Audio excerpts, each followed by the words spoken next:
Welcome to the Epcotian Adventure, a podcast where we'll talk about all things Disney, including tips and tricks, festivals and favorites, and the very latest in news and reviews. But we're still old enough to remember when getting a Splinter was a call to war. This is episode 9, the 10 do's and don'ts of Epcot. Or Beverly. Well, that sounds delicious. So now please remain seated, keeping your hands, arms, feet, and legs inside the podcast as we embark on our Epcotian adventure.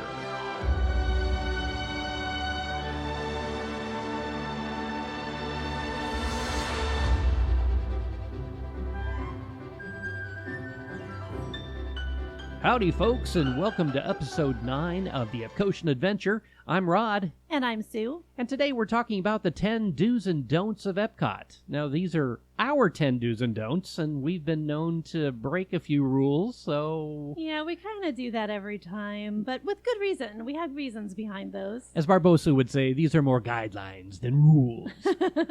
But we have made some errors in the past, and if we can help you out from not making those, we're happy to do so. All right, so let's start with number 1. Don't buy Genie Plus at Epcot. Do buy Genie Plus if rides are your priority or if you're park hopping. So we found over the years that a lot of times, most of the times of the year, you can get by at Epcot without Genie Plus. That is so true. There are parks that you need it for. We do recommend purchasing it if you're doing Magic Kingdom or Studios in particular. Those are the ones where you really, really need Genie Plus if you're going to get more than a couple things done during the day. A couple things that are good for Genie Plus at Epcot are if you are there with family or friends that do want to do Frozen, Test Track, Soarin'. Remy's. Yeah, a lot of those are going to be on Genie Plus, and actually that would save you some time. However, if you're there trying to be budget friendly, skipping Genie Plus on your Epcot day is one way to do that, because a lot of the attractions are going to be lower lines later in the day. Spaceship Earth, Soarin', Nemo, Living with the Land. Yeah, you can always walk on Imagination with Figment. That's always a walk on. And there's always things that you can do that aren't rides. So it depends on, again, what your priorities are. If you're like us and you're really there for the food, eating and drinking around the world, the rides are fun. They're part of what we do every time we go. But Absolutely. We don't buy Genie Plus when we go to Epcot. Hardly ever. But we have bought it in the past when we're planning to park hop later, because we tend to park hop to Studios. Right. And sometimes we just get a wild hair and even go, hey, let's jump on the monorail and go ride Pirates. It's true. Yeah, it's known to happen. And get a spring roll. He forgot the spring roll. The spring rolls are amazing. But that has been known to happen as well. If you have park hopping built into your budget or built into your ticket, depending on the kind of ticket you have, then yeah, absolutely buy Genie Plus, because you can use it at those other parks. Number 2, don't ride Mission Space. There is no do here. There is no don't do. ride it. It's Mission Space, if you're not aware, is a centrifuge type attraction where you literally go in, sit down in a very compact ride vehicle, and spin around really fast while watching a movie in front of you. It was actually partially designed by NASA, with NASA's influence, as a simulator for what it's like to train to go to space. So it is very nausea-inducing for those who are susceptible to that. It's also very claustrophobic. So that is my particular deal with it. I tend to suffer from some claustrophobia. I can't even watch videos of this ride. It's pretty bad. It's really, really compact in there. I generally am okay with those types of attractions, and this one, even watching it on video anymore, just gives me the heebie-jeebies. That said, there are people who love it. If you are maybe 20 and under, or if you didn't like your lunch and you want to lose it. Exactly. I mean, there are cases for riding it. Here's a little fun fact. When this attraction opened, they actually had a competition with the Sun Wheel at Disney California Adventure to see who had the most code V's or protein spills. You can figure out what that is on your own during the day. And they actually did keep track and literally had a contest. Yeah. That's a contest I do not want to be a part of. I don't want to be the judge on that contest. Yeah. Number 3, don't think drinking margaritas will keep you hydrated. Do have a water bottle with you at all times.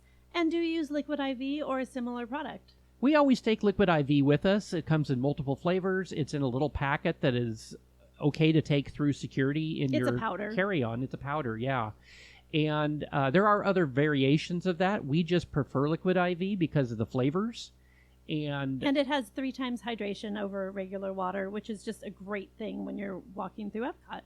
A lot of times I will go in and actually buy a bottle of the water, what's it called? Water. Smart Water, yeah, that is available at most of the stands. And go ahead and add Liquid IV to that. And I tell you what, it really does work. It does. It'll perk you right up, and it has some sustainability qualities. Is that the right term? Yeah, it helps the stamina throughout the day. And I'm an older gentleman now, and the older I get, the harder it is for me to walk that 1.2 miles around World Showcase from drink to drink and from drink to drink. So yeah, don't think that margarita you're having is going to keep you hydrated in that heat and humidity of Florida. We actually have an issue. We always plan to do so many of the adult beverages because they always sound amazing. And you get in that Florida heat and it's just hard to do. So the more you stay hydrated, the more you can indulge as well. Number 4, don't wear brand new shoes. Do wear great walking shoes. I've actually invested in a good pair of New Balance shoes, and they actually have really helped my knees and my feet when we go to Epcot and do those longer walks. Having a good pair of shoes is invaluable. We also will take with us an anti-friction spray that we can actually rub on our toes ahead of time, putting them in the shoes, that keeps your blisters down. Yeah, the one that we have is more like a gel, like a roll-on. Yeah. But they do make it in various forms, and it really does help keep those blisters down. We recommend not having brand new shoes, but we also recommend not having worn out shoes. So something that's in that mid-range where you know they're comfortable walking shoes is so, so important. I know we've stressed that before, but it's really the key piece of advice we can offer, because if you get halfway around World Showcase and your feet give out, you are bummed, let me just tell you. That's 2 of the biggest things that we just mentioned that do end your day early at Epcot. The hydration factor and the feet factor. Yep. So take those 2 to heart, because they really are important when trying to spend an entire day walking around Epcot. And that's good advice for any of the parks, of course, but we are Epcot Centered. So. Yeah, yes we are. Number 5, don't try to eat everything. Do try something new from a pavilion food kiosk. Now, we try to go for every festival when we can. This year, we're going to be doing the Garden Festival again in just a couple weeks because we missed a few things. Couldn't eat everything. We really tried. We really had a great plan. It fell apart really quick. It really did. We'll tell you more about our plan when we do our Best of the Fest when we get back. We tackled it thinking that we were going to cover everything. It doesn't happen. It just doesn't. So just know that it's not going to happen. But when you do approach one of the festival booths, read over the menu, find something that the whole group can agree on to try so that everyone can have a bite. Yeah, sharing is a huge part of going around the world eating, and I wouldn't say drinking. If I'm drinking something, you're not touching it. Joey doesn't share drinks. He does share food. At Epcot, it's a really easy thing to do to spend $4 to $10 on a single portion and then share it with everybody in your group. Yeah, and some of the portions aren't even that much. Some of them are $5 or $6, even $4 for a couple of the things. Some are more shareable than others.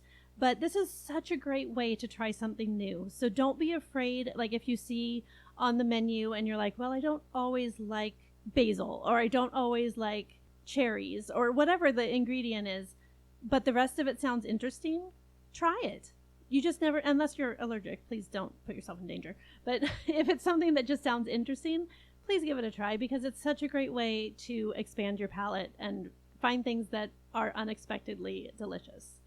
Number 6, don't try to live your life in one day. Don't go speed your time away. Yeah, I think that's probably copyright. Yeah, we're just going to gloss right over that. Yeah, sorry. Don't try to do everything in one day. There we go. Do have a plan and know your priorities. There is so much to do at Epcot. Even on a quiet day, you will not see everything or do everything at one sitting, I guess you can say, actually in one visit. We have been going to Epcot for decades, and we have never, ever, even opening and closing the park, done everything we expected to do in one day. We've come really close, and we've done everything that we wanted to do by having our priorities set.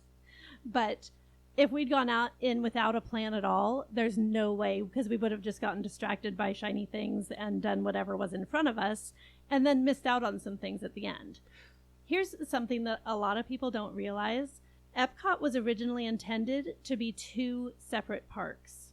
So what has formerly been known as Future World and what is still known as World Showcase were going to be 2 different gates. So when we're talking about tackling Epcot in one day, it really is 2 full parks that we're talking about. So set your limits, know when you need to take a break. And know those things that you really, really do want to do. Yes, that's the key. So if you've never been, take a look at what there is to do. Read over those festival menus. Look at what the rides are. Look at the countries that you might want to explore. And just go in knowing what your set of priorities is. Here's another tip, though. If it's not going to be your first time, you know what the attractions are, so you're going to have priorities. If it's your first time, you know kind of what they are based on what podcasts like ours have told you or some of the YouTube videos. But if you have not watched all the YouTube videos, don't watch them.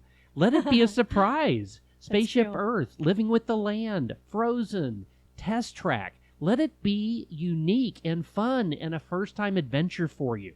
Know what they are so you know what type of ride, but let it be an experience.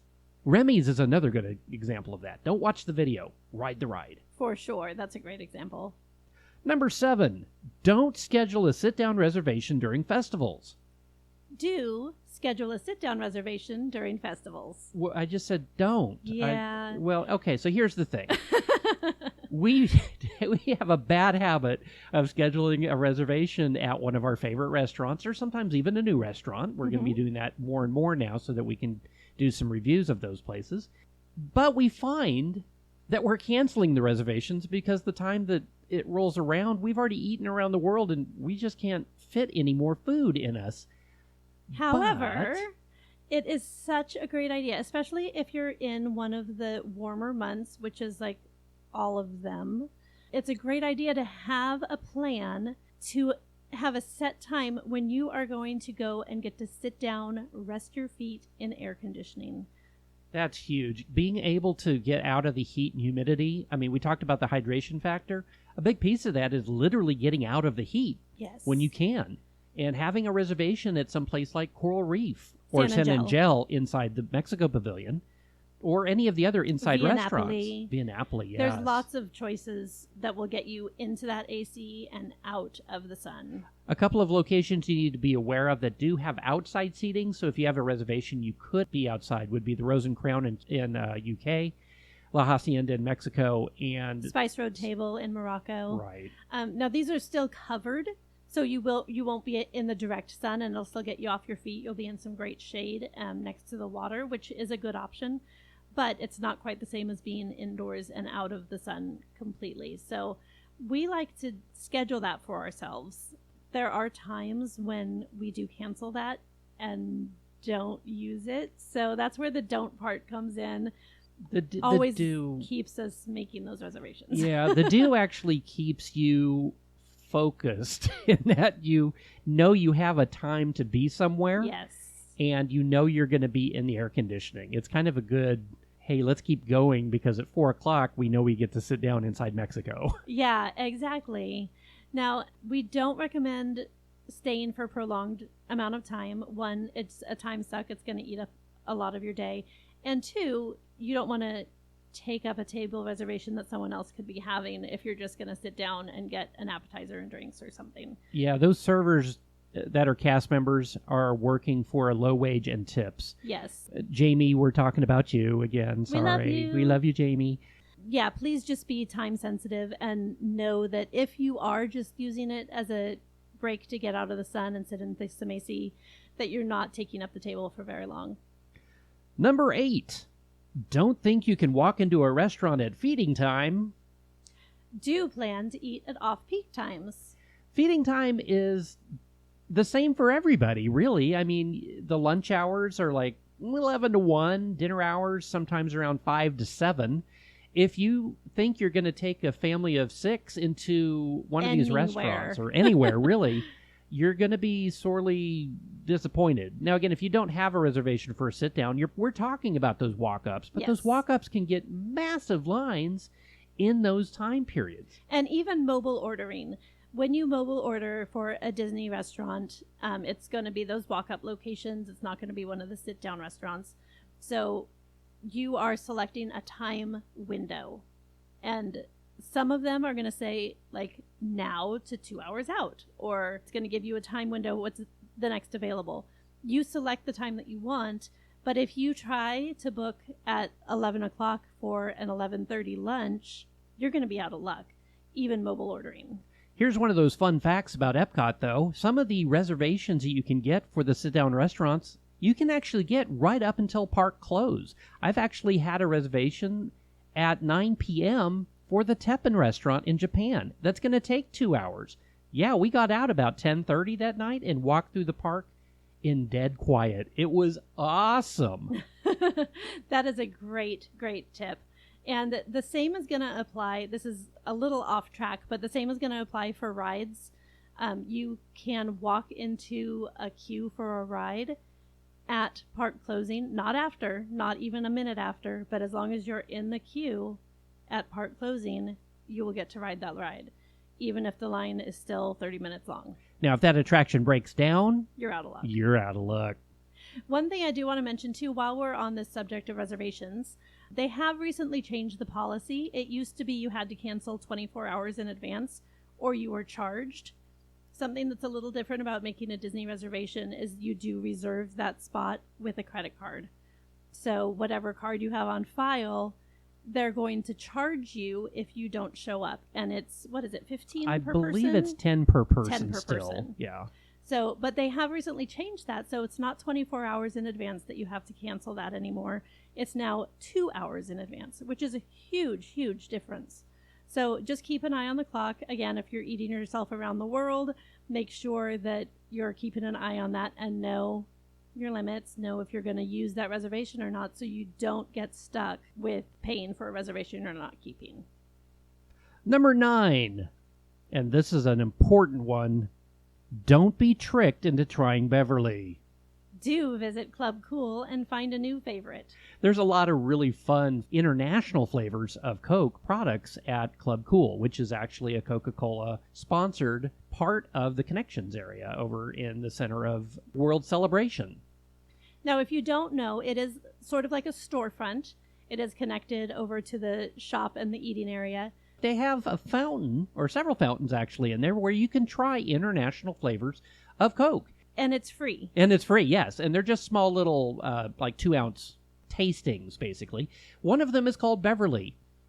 Do not let anyone talk you into trying Beverly. It's long been a running gag where people get their friends and first-time guests to try the Beverly. It's a soda from Italy, and it's meant to be a palate cleanser.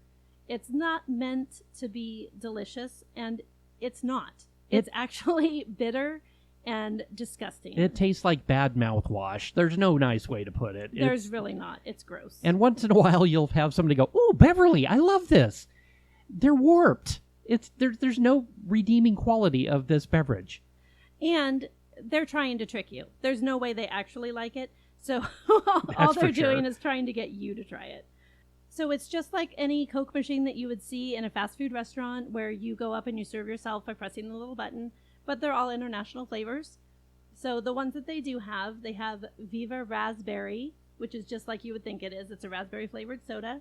That is from Moldova, which I'm not even sure where that is. That sounds made up. I thought that was a car. I thought that's where Anne Hathaway was the princess. That could be. Oh, yeah. Yeah. No. No.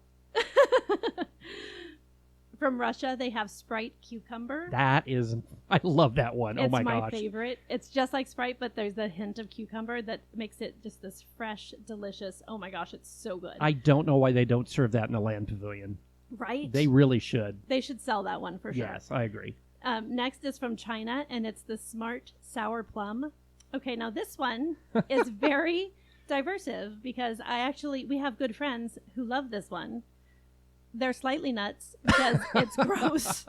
It tastes, and I kid you not, it tastes like carbonated barbecue sauce. Or Lay's barbecue chips. It's bizarre. So definitely give it a try, but don't expect to like it. I like it just because it's barbecue. No, I don't hate it. I'll put it that way. It's not one that I would drink regularly, but I don't hate it. I'm going to go out on a limb. This is my hot take for the day. I would rather have Beverly. Oh, my. Yeah, that's how much I don't like it. Next, we have from the Philippines, Royal Watermelon. That one's really good. It's good. It has a little bit of a sour kick to it, more than you would think artificial watermelon would, but it is delicious. Minute Maid Joy Apple Lychee from Korea is my second favorite. That's a good so good. Country Club Merengue from Dominican Republic. I don't actually remember this one. Was that an orange one? I remember tasting it. I remember liking it. I'm not picturing the flavor off the top of my head. I am not either. I apologize. I should have looked that up. But give it a try. And then the last one is Bonbon Anglaise from Madagascar. And that's like a cream soda, but it has like a tropical vibe. It has like passion fruit mixed in, some sort of tropical fruit flavor. That one I remember. And I liked that one. I didn't care for that one. But it has a very vanilla forward, like a cream soda would. Which is probably why I'm not a cream soda fan. So yeah, and I am. Yeah. So.